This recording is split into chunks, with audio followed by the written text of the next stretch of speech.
punya gigino tolo. Ale boleh, mana boleh kanu kuno sare bulaeng. Lala, kaya tapi kampungan. Maros deh.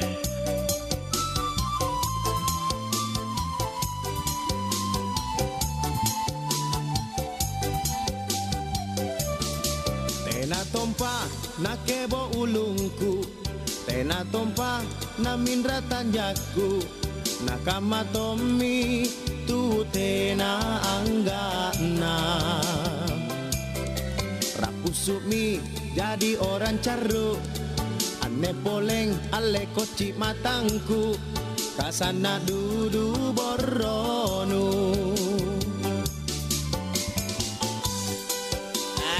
Lupa ini guna air minta itu dulu kulit kacanta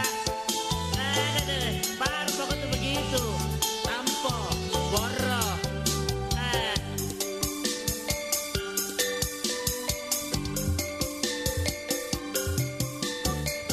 ce heranku mamo kalau kuliah mukana nasana kama tampona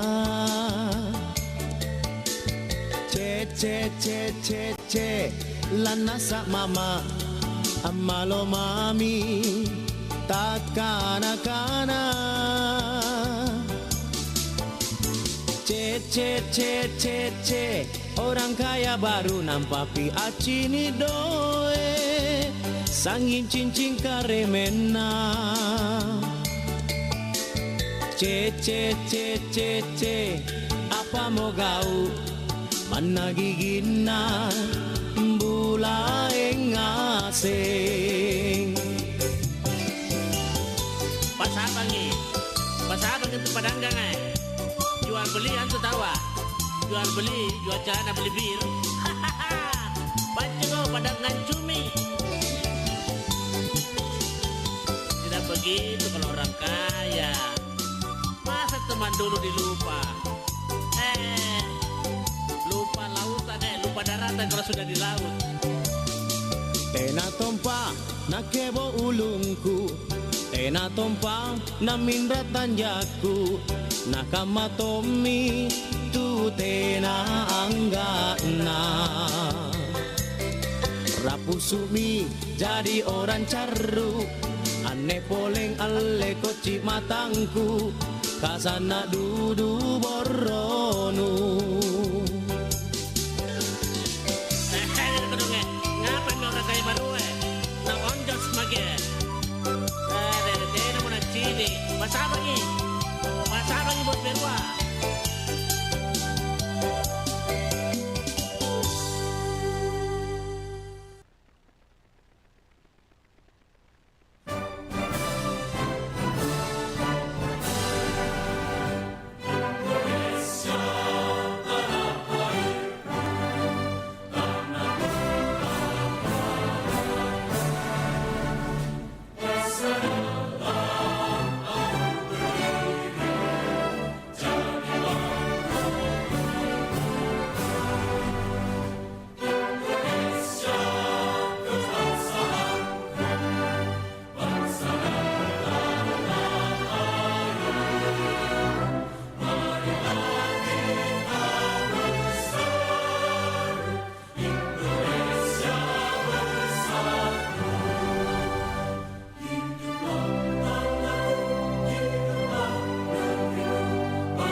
Pancasila. 1. Ketuhanan Yang Maha Esa. 2. Kemanusiaan yang adil dan beradab. 3. Persatuan Indonesia. 4. Kerakyatan yang dipimpin oleh hikmat kebijaksanaan dalam permusyawaratan perwakilan. 5. Keadilan sosial bagi seluruh rakyat Indonesia.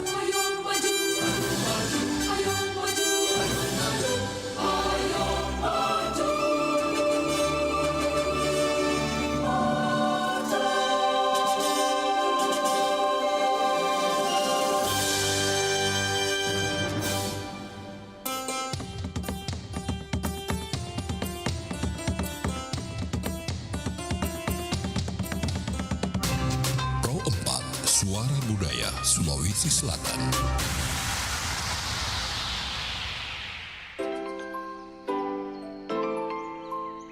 Teman, saat membutuhkan dana cepat, pinjaman online bisa jadi solusinya. Akan tetapi, kamu harus bijak memilih pinjaman online terbaik agar tidak terjebak dalam modus penipuan. Perlu diingat, untuk mendapatkan pinjaman terbaik yang sesuai kebutuhanmu, pastikan perusahaan vintage pilihanmu menawarkan bunga pinjaman yang rendah. Pastikan juga mereka sudah terdaftar secara resmi di Otoritas Jasa Keuangan, supaya kamu terhindar dari penipuan oleh perusahaan ilegal. Waspadalah, waspadalah.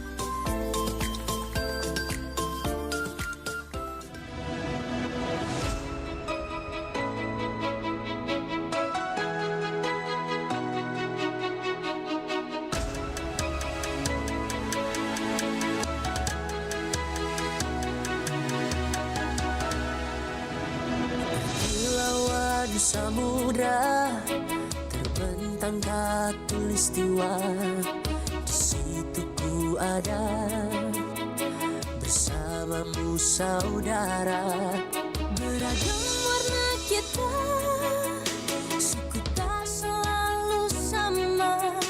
Kau aku Indonesia yang disatukan karena cinta. Karena kita Indonesia, jangan pernah terpecah belah. Walau kita berbeda, walau kita tak sama, tetaplah satu kita, kita Indonesia sesungguhnya.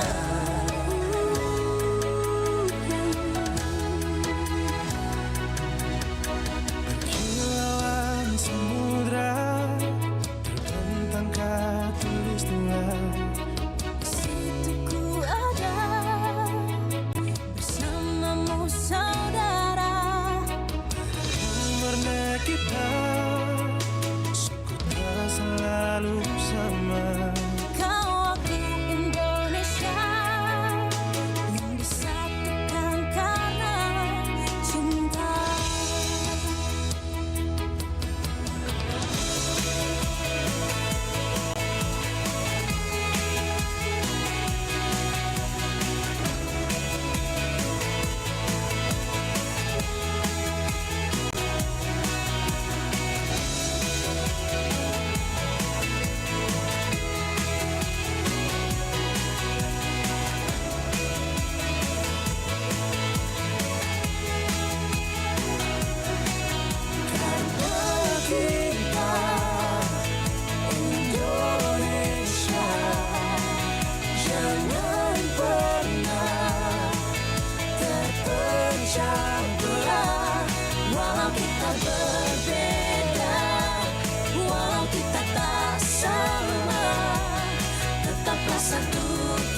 man laka naken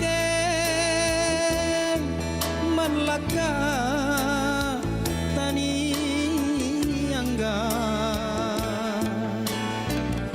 ku asena iki andi tahu to ata karae inake ane anatuna kamase mase rapangat tumbang ribalan katendi bintawen rirangin manaku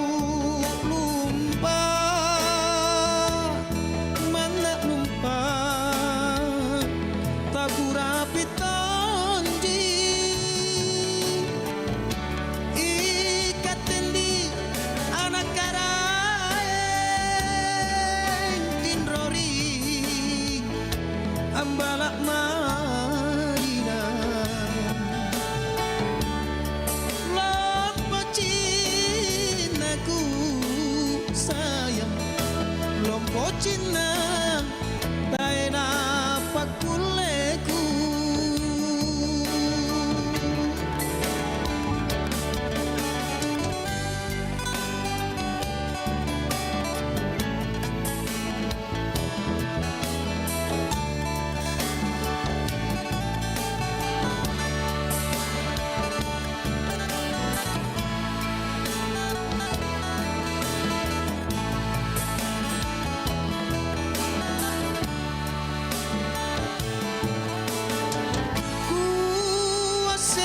iki andi tahu to ata karae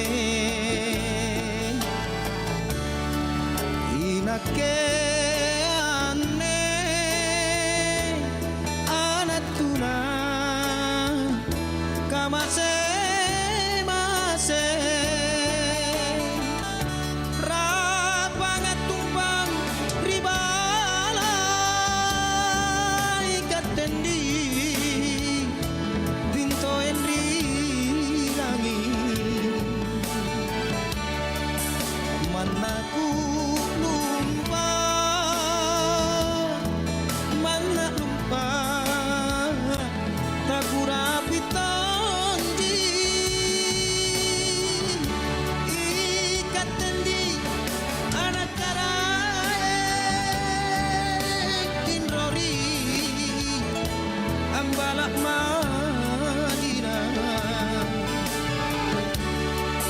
lompo cinaku sayang lompo cina taena pakuleku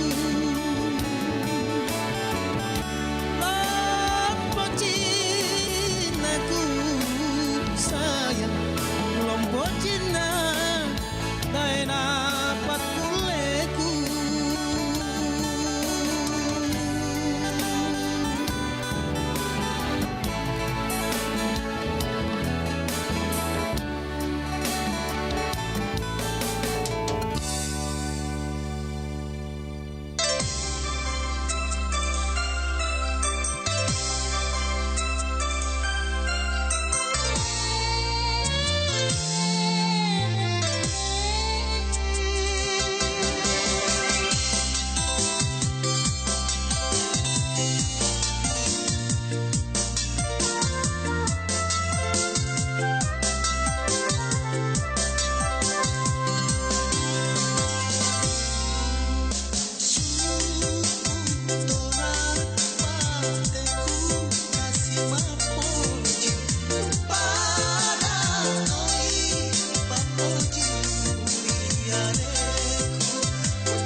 Cerita di balik nama Jalan Buah Batu Bandung.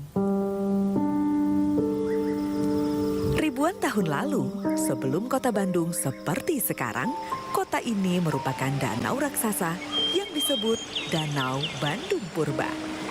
Perlahan danau tersebut surut. Terlihat sisa-sisa dasar danau berbentuk cekungan-cekungan kecil membentuk telaga yang penuh dengan bebatuan. Di telaga itu tumbuh pohon-pohon mangga di sekitarnya. Melihat kondisi itu, warga yang tinggal di sekitar kawasan tersebut memiliki ide untuk membuat nama. Dengan spontan, tercetuslah nama Buah Batu. Kata buah diambil dari pohon mangga, karena dalam bahasa Sunda, buah berarti mangga. Sedangkan kata batu diambil karena telaganya yang penuh dengan batu. Nama Buah Batu akhirnya dipakai hingga sekarang. Kini, Jalan Buah Batu menjadi kawasan bisnis yang maju, terbukti dengan banyaknya pusat perbelanjaan, toko, dan sekolah. Jalan Buah Batu adalah penghubung kawasan kota dengan daerah Bandung Selatan.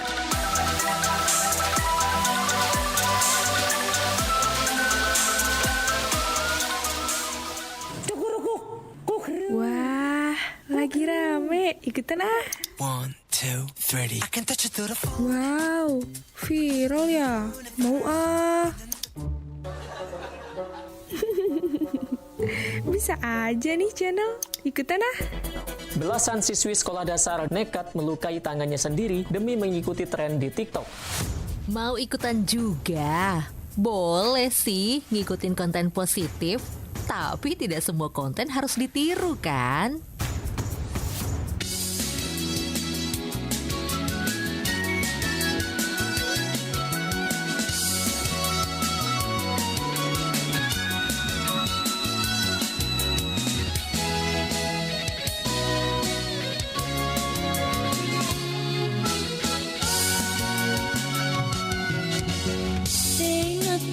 Sanda panta pangai nuri kalempu cina cinta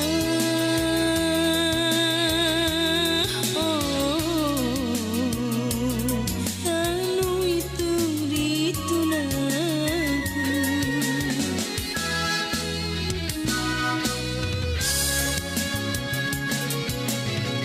aku sambara risokna aku runtuk nawa-nawa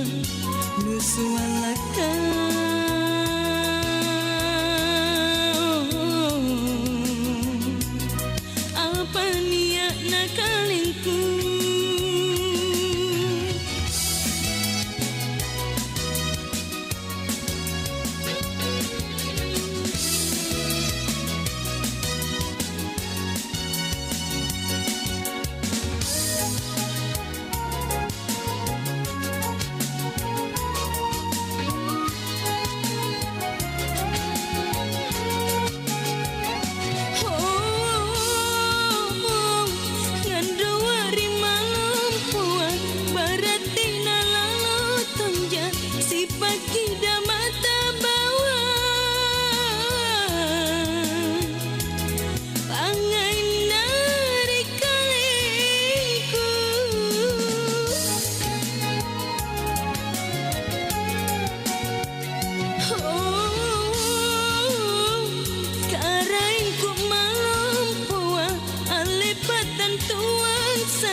Naki foto pangainku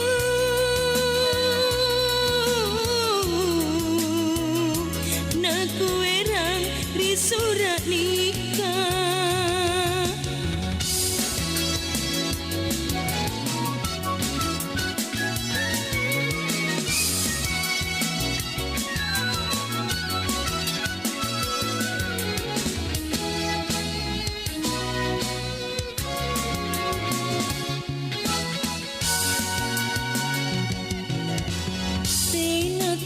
Sandra panta pangai nuri kalempu cina cinta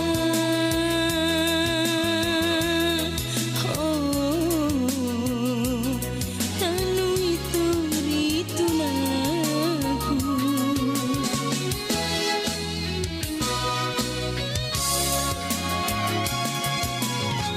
tak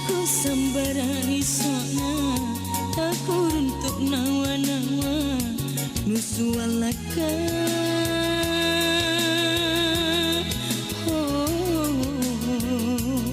Apa niat nakalinku?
Di masa modern, treadmill merupakan alat yang digunakan untuk melatih kebugaran fisik.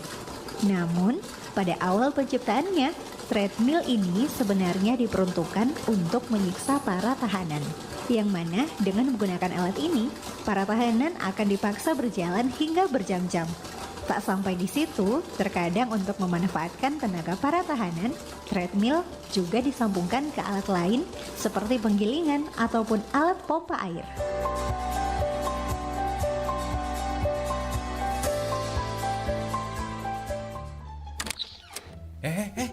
Kamu lagi ngapain? Mau kemah? Kagak. Ini aku lagi siapin tas siaga bencana. Oh, tas siaga bencana? Apa itu? Siapkan semua keperluan seperti senter, obat-obatan, makanan ringan, selimut, surat-surat penting di tas siaga bencana ini. Jadi kalau ada bencana alam, tinggal bawa deh.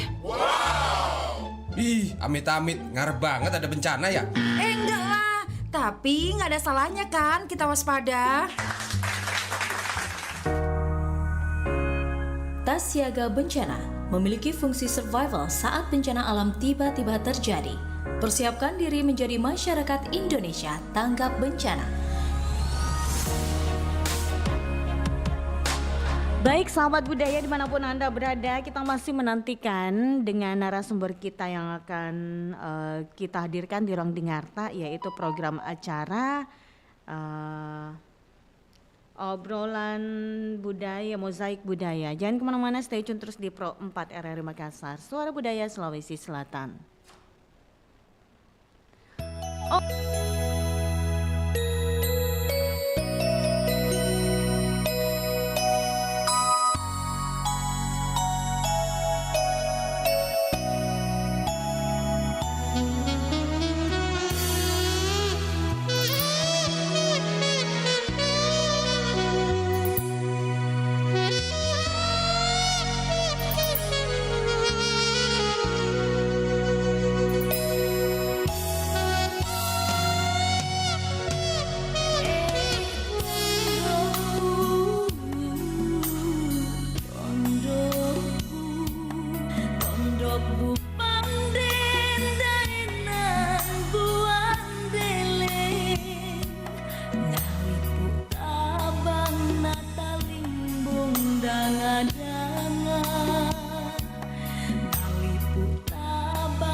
ku anggap bangkonanku kembali kunai dadi kuni di tibusanan kunai dadi kuni di tibusanan.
tidak mau berhenti itu main judi online. Diam kau situ.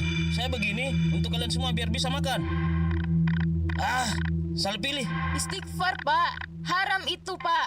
Bapak sudah jarang sekali pergi cari orderan ojol karena main terus. Berhenti, Pak. Banyak sekali utang tak, Pak. Sadar. Tidak kuatkah saya kalau begini terus? Oh, kau tidak kuat. Keluar kau. Ma, takut, Kak. Keluar kau. Bawa sekalian anakmu itu. Mama, Bapak. Pak, sadar. Kenapa Bapak jadi begini? Bapak hancurkan keluarga sendiri. Masa tidak sadar, Pak? Tidak takut Bapak masuk penjara? Sejak main game judi online, Bapak berubah sekali. Sudah. Mari kalian semua. Itu urusan saya. Ingin keluarga utuh? Judi online jangan disentuh.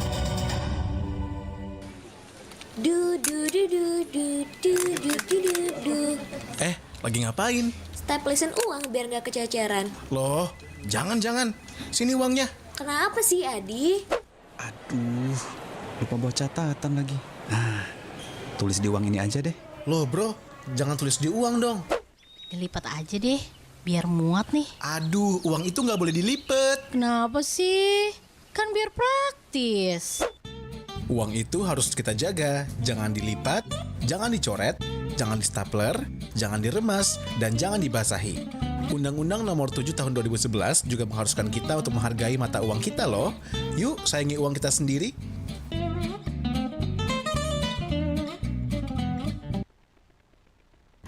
Oke, 92,5 FM Pro 4 RRI Makassar. Sahabat budaya, Assalamualaikum warahmatullahi wabarakatuh. Dan selamat pagi menjelang siang ya sahabat budaya dimanapun berada. Senang sekali berjumpa Anda. Saya Dewi Satriani di edisi hari ini, hari Kamis tanggal 9 Januari 2025 dalam program acara kita yaitu Mozaik Budaya. Dan mohon maaf nih sahabat budaya karena ada sesuatu lain hal ya, ada kesalahan teknis pada studio kita ya. Jadi kita agak telat, bukan agak telat tapi telat sekali ya. Oke, di Mozaik Budaya kali ini kita bersama sudah hadirkan melalui Zoom narasumber kita. Beliau adalah dosen Departemen Sastra Daerah FIB Universitas Hasanuddin. Ada Bapak Dr. M. Dalian Tahir M. Hum yang akan bersama kita dengan membahas pakaian sepak talu buku pada masyarakat Toraja. Kira-kira seperti apa pembahasan kita kali ini sahabat budaya? Kalau begitu langsung kita menyapa narasumber kita, Pak dosen. Iya, Assalamualaikum Pak Doktor. Assalamualaikum warahmatullahi wabarakatuh. Iya Pak Doktor, ini sayang sekali ya karena terlalu telat. Ya, tapi tidak apa-apa. Iya betul Pak Doktor. Pak Doktor, kita langsung saja dengan bagaimana ini tentang pembahasan kita yaitu pakaian sepak talu buku pada masyarakat Toraja langsung Pak Dokter. Iya, baik, terima kasih pendengar Mozaik Budaya dimanapun berada. Tentu sekali lagi mohon maaf karena ini ada sedikit hambatan teknis pada hari ini, tapi tentu tidak mengurangi hal-hal yang urgen yang akan kita bicarakan pada hari ini. Baik, sebenarnya begini, masyarakat Toraja ini memiliki banyak sekali komponen budaya, ya. Hanya kita bicarakan satu bahagian kecil yang bahagian serpihan yang saya masukkan begitu serpihan budaya Toraja itu tentang pakaian adat sepak talu buku. Jadi ada di sana kan banyak ada baju koko dan segala macam itu untuk perempuan, tapi ini sepak talu buku ini khusus untuk laki-laki. Iya. Nah, mengapa ini unik ya sepak talu buku? Nanti akhirnya kita bicara sedikit bagaimana disrupsinya sebenarnya yang kita bicarakan ini disrupsi kultural pakaian adat sepak talu buku. Jadi ini sepak talu buku, mengapa ini ada? Ini terkait tentu dengan stratifikasi sosial masyarakat Toraja ya. Jadi ada pengelompokan sosial pada masyarakat Toraja dan ini sudah berlangsung demikian lama. Kalau kita melihat masyarakat Toraja itu kan membagi 3 stratifikasi sosialnya ya. Ada Tanah Bulaang itu bangsawan tinggi ya, itu bangsawan tinggi yang selama ini menggunakan pakaian sepak talu buku yang tidak bermotif ya, bermotif dan berwarna kuning. Lalu ada golongan Tanah Basi, ini bangsawan menengah.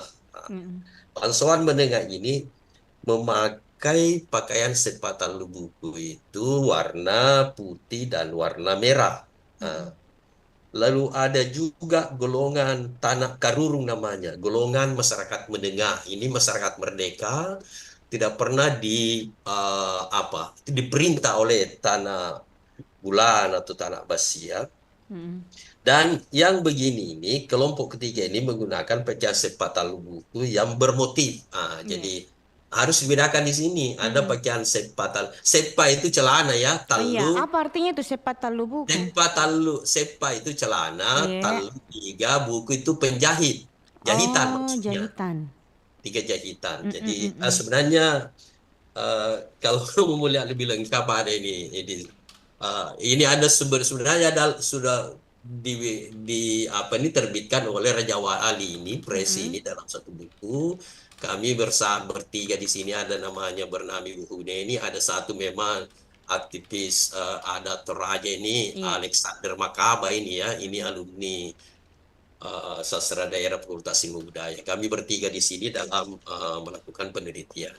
Jadi kembali ke sepa talu buku tadi ya. Jadi sepa itu celana. Ada yang membaca juga talung, tapi ini yang ada di referensi itu talu karena 3 celana yang memiliki 3 jahitan, ya, begitu.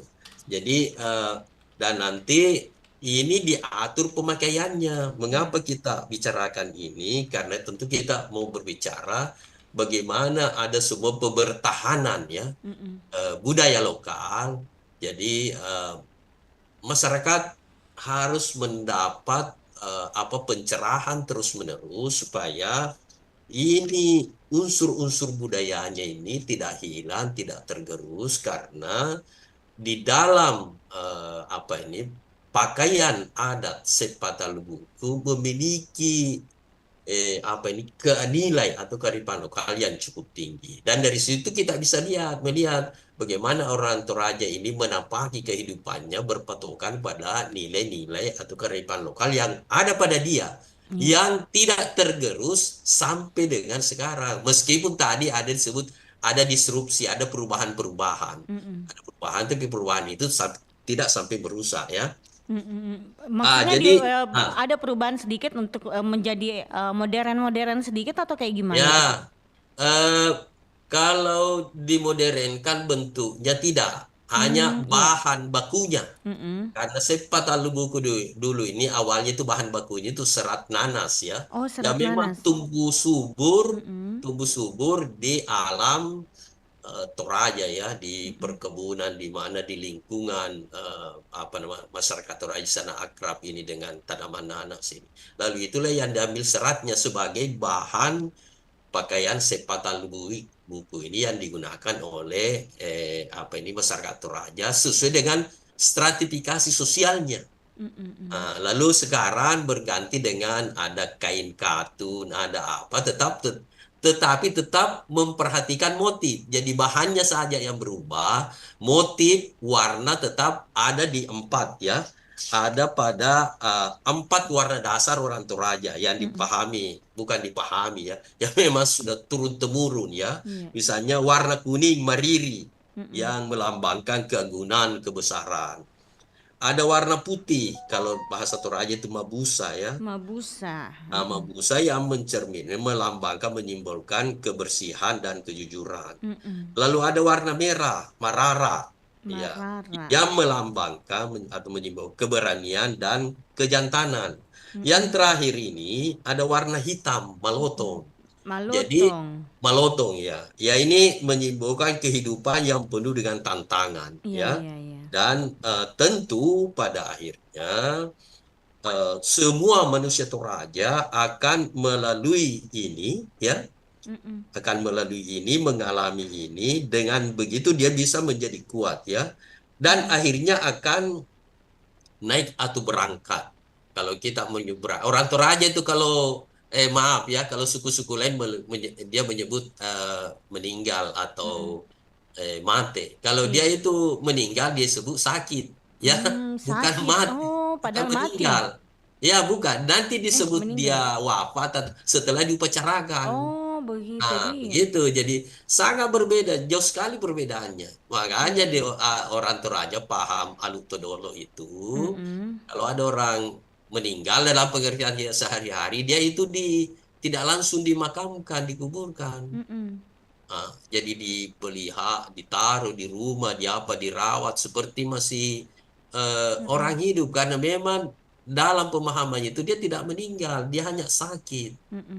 Nah, setelah diupacarakan, barulah dia dimakamkan di gua-gua di mana atau kalau sekarang saya lihat ada juga disrupsinya, karena dulu sekarang sudah agak sulit menembus apa ini tebing-tebing yang tinggi ya. Tidak sama dengan pendahulu, tapi masih tetap dilakukan karena ingat ini lagi-lagi penguatan budaya. Mengapa di tebing-tebing tinggi? Karena pemahaman mereka itu di tempat-tempat yang tinggi, disitulah bersemayam dewa.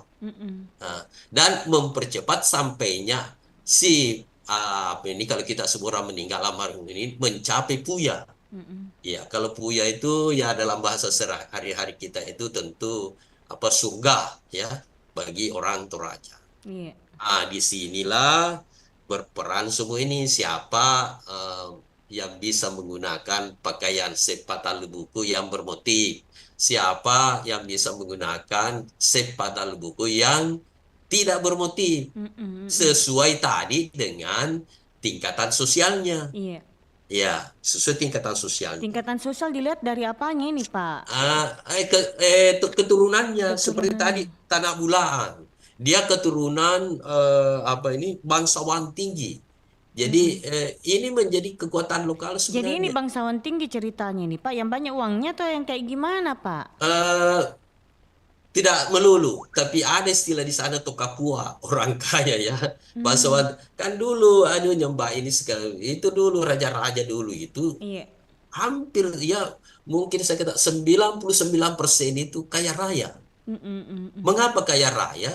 Karena memang ada persembahan dari masyarakat, ada masyarakat merasa tidak terbebani dan dia memberi persembahan kepada rajanya. Hampir seluruh ini di Republik ini ya, sejak dulu sudah begitu, karena memang tatanan masyarakat pada waktu itu. Dan memang ini kalau disebut bangsawan tinggi, memang ada cikal bakalnya, ada keturunannya, misalnya dari Tumanurung, karena orang Toraja juga mengenal Tumanurung, misalnya siapa ini?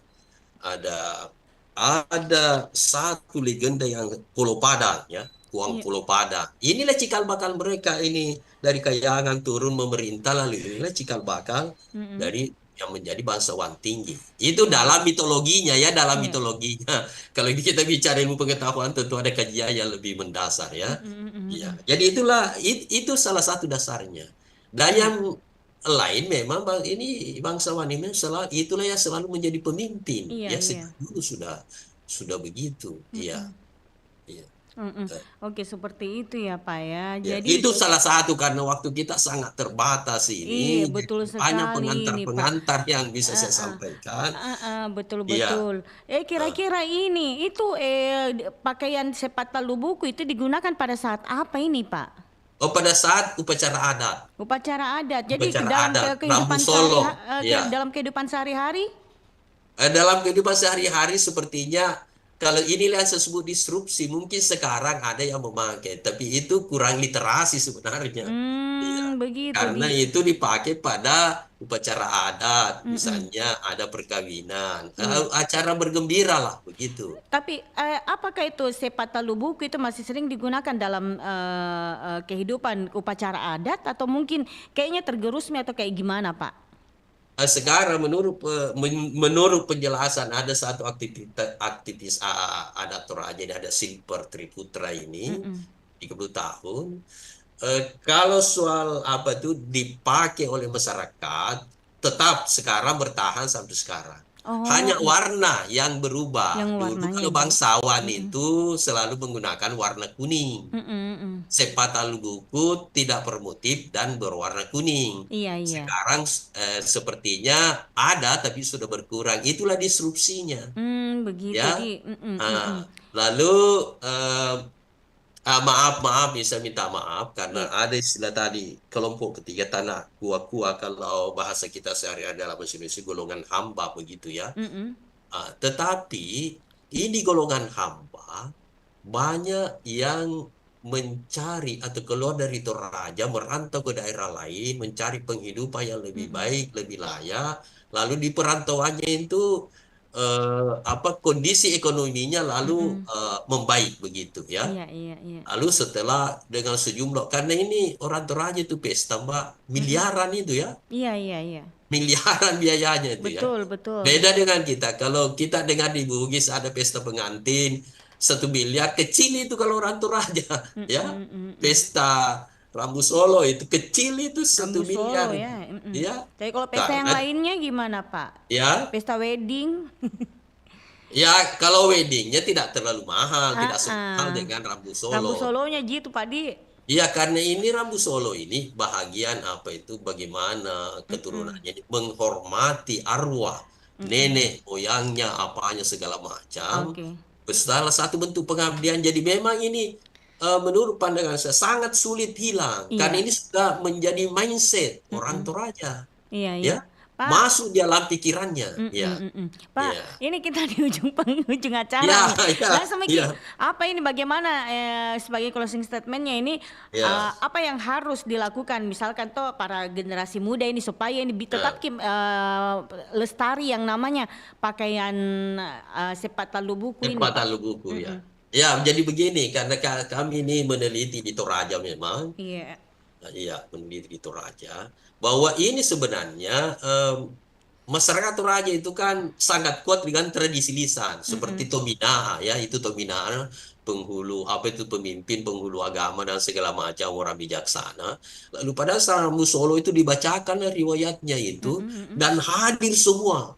Semua golongan diundang dari mana keluarga di dekat jauh ada dan diceritakan itu riwayat si almarhum ini begini dan seterusnya sampai dia kelakuannya apa yang selain lakukan kebaikannya dan ini dihadiri oleh biasa ada acara itu dihadiri oleh hanya orang tua.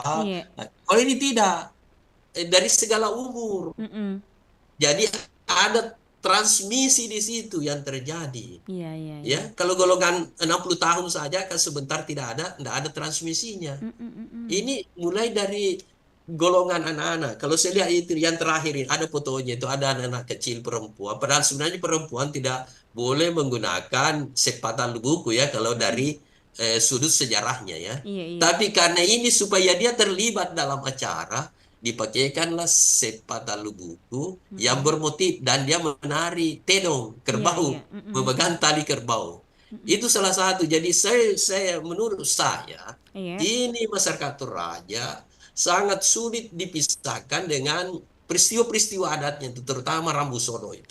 Karena transmisinya demikian kuat. Tapi harapan kita tentu terus ada literasi supaya tidak salah tempat ini. Dan orang-orang katakan kita seistilah saya ini OKB ya, orang kaya baru ya. Lalu karena tidak serta-merta itu ya bisa naik tingkat status sosial Raja dalam tatanan adat masyarakat Toraja. Ada banyak persyaratan ya. Kalau kita melihat Pulau Padang ini ya bagaimana dia naik stratanya ya dari masyarakat biasa. Baik, ya. Pak. Lalu Toraja ya. Oke, karena ini sangat terbatas waktu kita. Saya berharap tentu ini ada penguatan dan tidak ditinggalkan. Dan saya yakin tidak akan ditinggalkan karena dia bagian dari religius ya. Emosi keagamaan orang Toraja. Terima kasih. Oke, terima kasih Pak. Dan semoga bisa memberikan manfaat untuk kita semua. Iya, sampai jumpa Bapak. Assalamualaikum. Iya. Assalamualaikum warahmatullahi wabarakatuh.